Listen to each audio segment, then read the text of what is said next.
Hi, my name is Jim, and I've been making these videos about this camper that I've been building with my dad.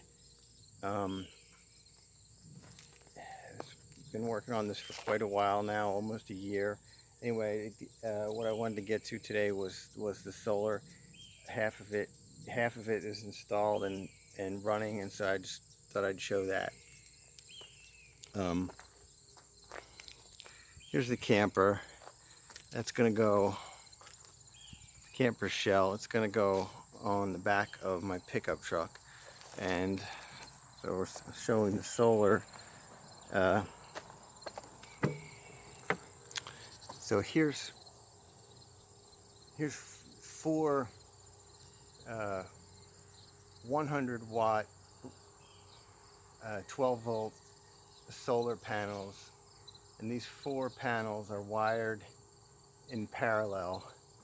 Um, there's the wiring under there. They're made by Renogy.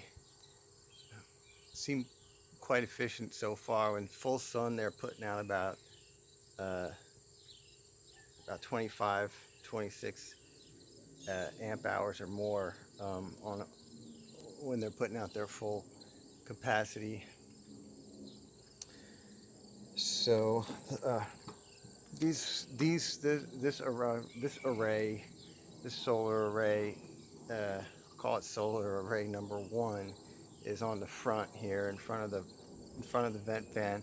There's going to be four more mounted here in the same way, wired in parallel, but not connected to these. They're going to go through two different charge controllers, and I'll get to that in a sec. They're going to be mounted, four more are going to be mounted back here, same kind of solar panel, four of them wired in parallel.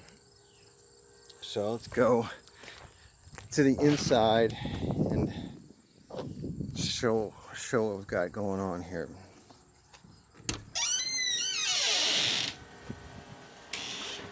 All right, the system is running. I've actually got my powering my fridge. I used a lot of Renogy components, Renogy batteries, and it's just because on Amazon those were kind of the easiest to find. They had decent ratings, and people were able to do them themselves.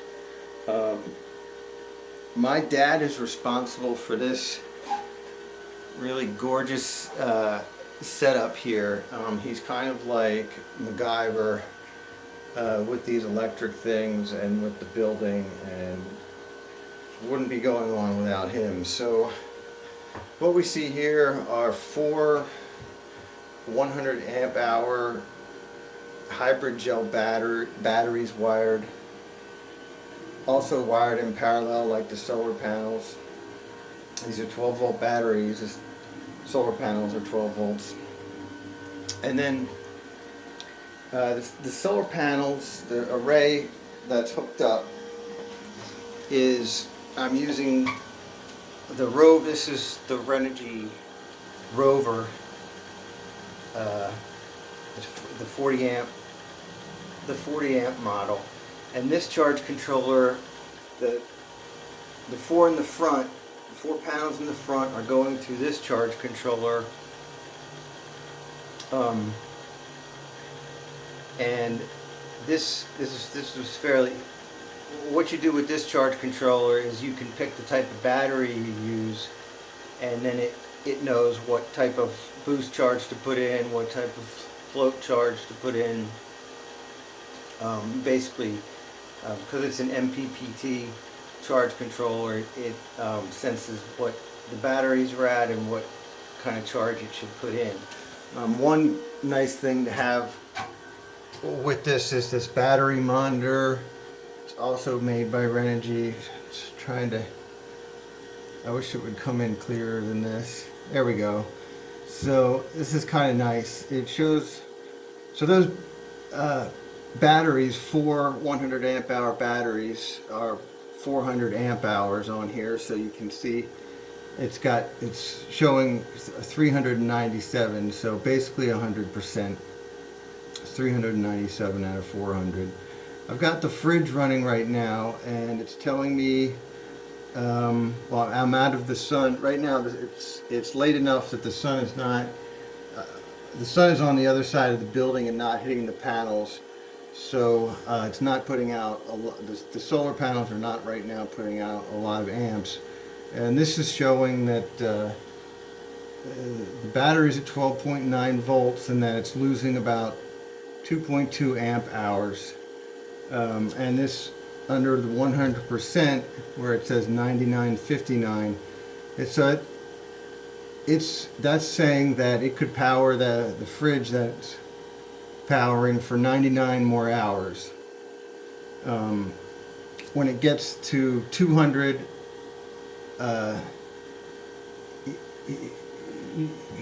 basically, unless you're using lithium-ion batteries, any other type of battery you use, let's say it's 100 amp hours like these, or let's say it's 100 amp hours times 4, because you've got 4 at them. That's 400 amp hours. But you really can only use 50% of that before you damage the battery. So when this shows the time that's remaining, that's showing the time that's remaining till the batteries are at 50%. You can see the space there. I'm getting one more battery is on its way, and it's going to be hooked up into the system for a total of 500 amp hours, so 250 usable amp hours. And with the 400 watt solar panels on the front and the 400 watts of solar panel on the back, I think it's really kind of an ideal amount to have. Using a Go Power. This is a 2,000 watt inverter, and this is used. You can hear the inverter fan running right now. This is what's used to take the DC energy from the batteries and convert it to AC and run things like this fridge here. On top of the fridge, there's going to be a microwave. I've got a space heater that I tested out, and it's well, the batteries and the solar input are enough that I'm actually going to be able to use an electric space heater. I'm going to be able to make coffee with a coffee maker and use a microwave. Okay, so the solar array number 1 is hooked up and running through this Renogy Rover 40 amp charge controller. It's showing right now that actually, even though it's late in the day and we're not in the panels aren't in full sun, it's just showing the batteries are at 12.9. If you cycle down, that shows there's no error codes. That's showing the power load. That's the battery. That's the temperature. That's how many amps are going out to things. So 3 amps to the fridge, and the inverter itself probably uses about, I don't know, maybe 0.2 amps or something, especially when the fan's running. Really not much at all. What else does this show? So it's showing that right now the solar panels are putting in 10.2 amps to the battery, which is pretty good considering it's like 4:30 and half the solar panels aren't in the direct sunlight. So those Renogy monocrystalline solar panels are very efficient. So far, I'm very happy with those panels. Let's just get it back to the main. This is just the main. Nope. Oh no, it's putting 4.26 amps into the batteries. It's showing solar into the batteries. I got a Bluetooth monitor for this thing. It just hasn't come yet from Amazon, so I can use the Bluetooth and my phone and the Renogy app to do this instead of having to bend over and read the screen. So that's the main screen where it's telling you it's on MPPT, showing the solar panels, putting in the battery putting power into the load, and showing the battery voltage is 12.9.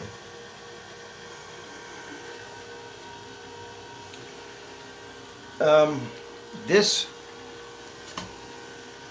battery monitor comes with this shunt under here, and that's so you have something to plug in, because the power from the batteries goes through this shunt, and then there's a little thing you plug in that goes to the battery monitor to show what's going on, so you can check the battery monitor instead of bending down here and look at that.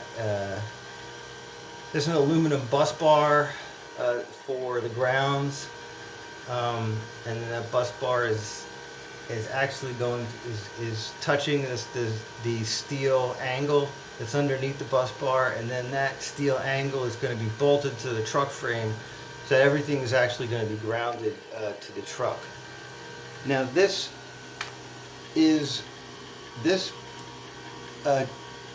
device is a DC to DC charger, also by Renogy. It just seemed like they had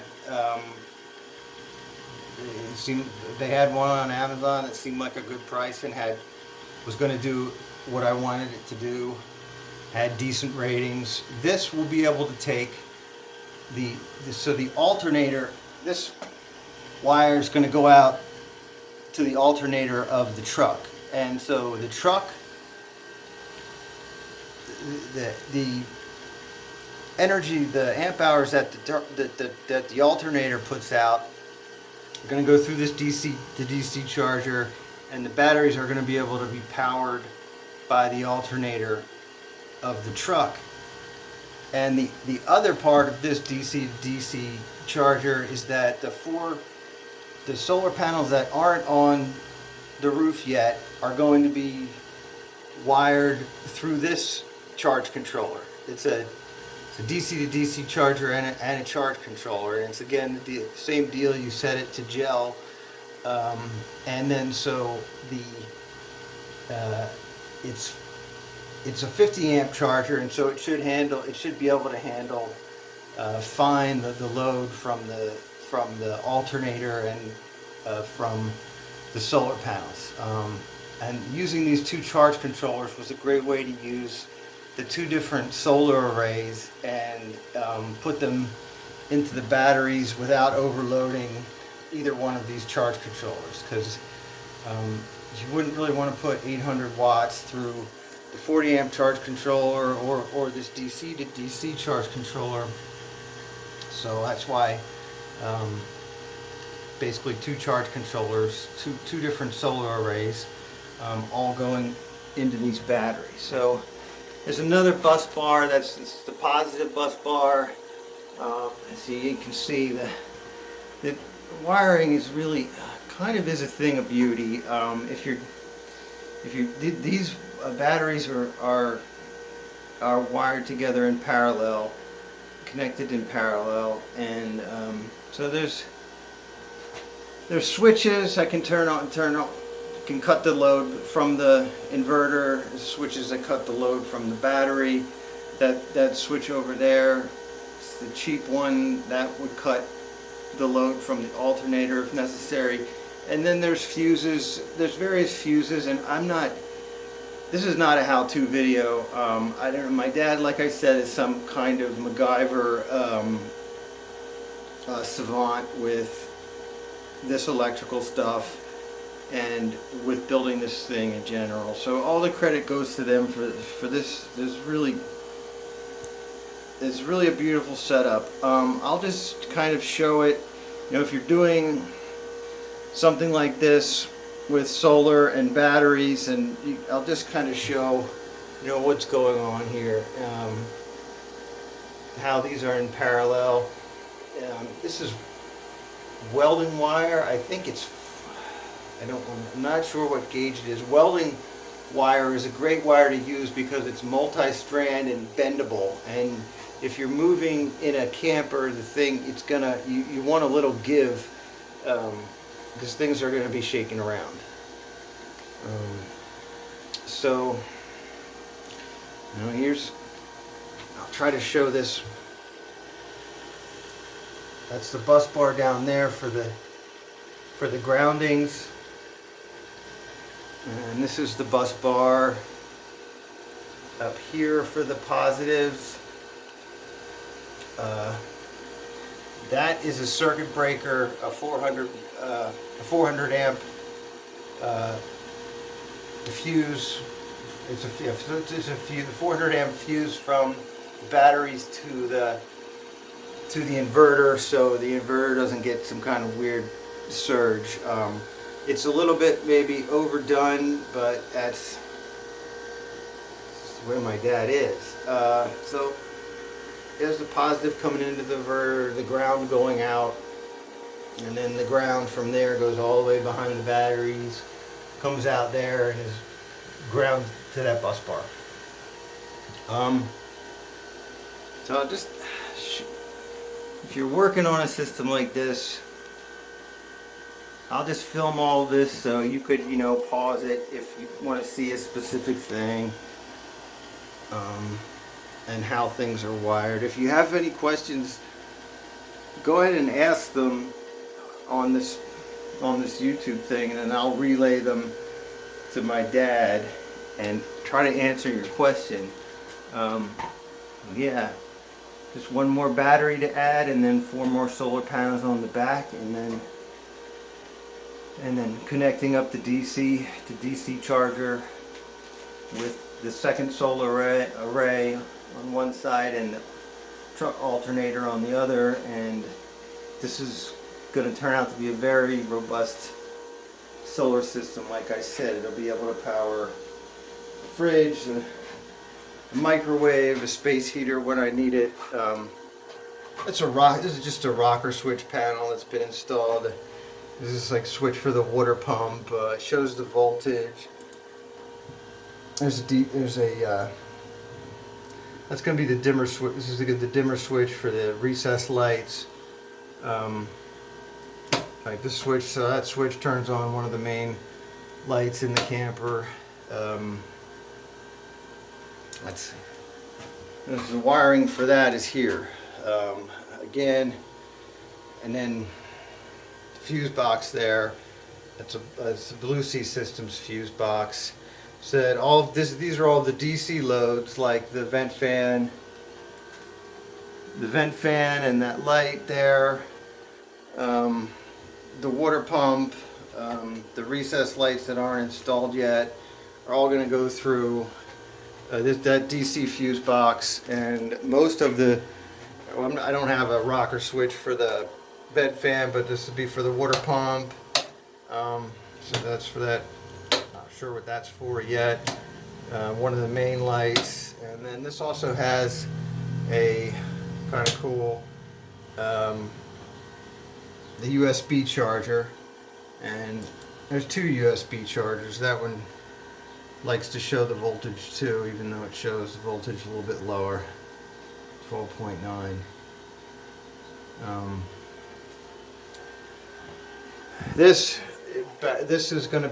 unit here is the monitor for the DC to DC charger, which is nice because they have a Bluetooth one you can use for it, but I think I like it better to have a hardwired one in there, so I'm using this instead of the Bluetooth. Like I said, I'm waiting for the Bluetooth one that goes to this 40 amp charger. And yeah, so I'll just do a once around in the camper. As we used a residential steel door, which so far seems like it's going to work out okay. This back area drops down. It's kind of like going to be a wet area. I'm going to have water jugs here that the water pump will draw the water from, and I'm going to have a counter with a kitchen and a sink here. Just all stuff that hasn't been done yet. My bed is actually going to go on top sideways. It's going to be on top of all of this stuff, and it's going to be able to, it's going to have a hinge on it so it goes up. Anyway, my bed is going to go across sideways like that, which is nice because I'll be able to stretch out fully. I'll show the other. So this is the roof. There's the wires coming in from the solar in the front. That's just the insulation we've been using everywhere. It's going to be wood that's going to go. It's going to sandwich this insulation. There's going to be like a sheet of aluminum, and then this insulation, and then either 1/4 inch or 1/2 inch plywood on the other side. It's kind of like a do-it-yourself composite panel. You can see the wood, the roof is a little bit arced, and that's for water to run off. Where the vent fan is, the roof is straight, and that's so the vent fan was installed easier. Well, this is what's going on so far. The solar, I gotta say, is pretty exciting. I'd never used solar before, and pretty psyched that I'm going to have the capacity to run pretty much everything on electrical and not use propane. So this is the video. I'm sorry if it's shaky. Also, I don't have video editing software or a computer with the capacity to process it, so I just do these one-take videos, and hopefully this helped someone somewhere.